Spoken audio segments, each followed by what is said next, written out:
paano natin itignan na assess ito ng Department of Education? Kasi we have to take note na in less than a week, tatlong school violence yung nangyari. Ito yung pinakamalala yung barilan sa school.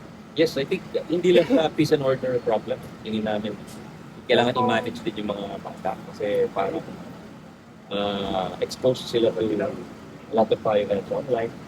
Tapos marami wala rin magulang. Ang sabi sa akin yung isa sa mga shooters or children in conflict with the law, parang yung father nasa ibang probinsya. Nagkakaroon ka ng trabaho.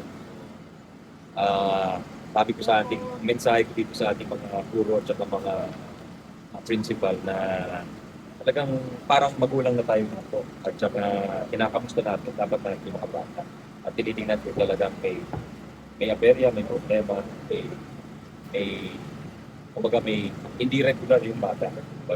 What about accountability measures sa secretary? Kasi ganito kayo nangyari. Ano yung mga pagbabagong inaasahan natin? Well, yung increased visibility, I think, papasalamat nga tayo kay PNP Chief na nabanggit niya yung increased police visibility dahil yun din ang nasabi dito ng mga teachers. Kapag nakikita daw ng mga bata na may umiikot na police, medyo na maalis na sila at yung mga plano nila Preventable movements kaya ito? Sana.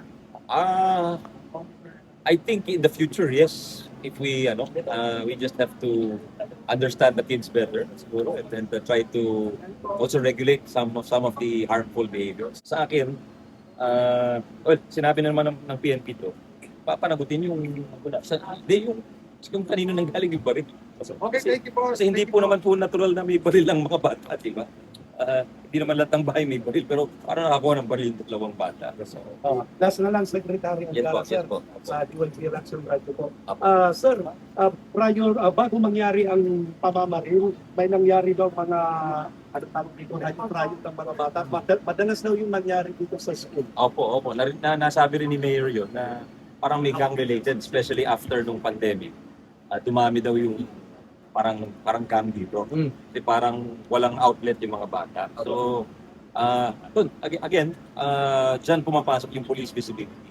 Kapag daw umiikot dito ang police, medyo nababawasan yung ganong klase mga aktividades. Monitor niyo po yung sa iba pa mga schools yung ganitong cases. Yeah, we're very concerned na ayaw natin kasi nga meron sa US parang may copycat feelings eh. So Yun ang mandato sa lahat sa mga schools to strengthen yung mga security. I think what we have now is yung protocol which we never had before.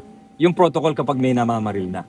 So it's something we never thought was applicable pero meron palang ganyan protocol sa Sected Herbos ang nagsabi sa akin. So we just have to update it. Ano yung drop na kayo, ano yung behavior to minimize yung loss and death. Okay na, thank you. Salamat po. Salamat po.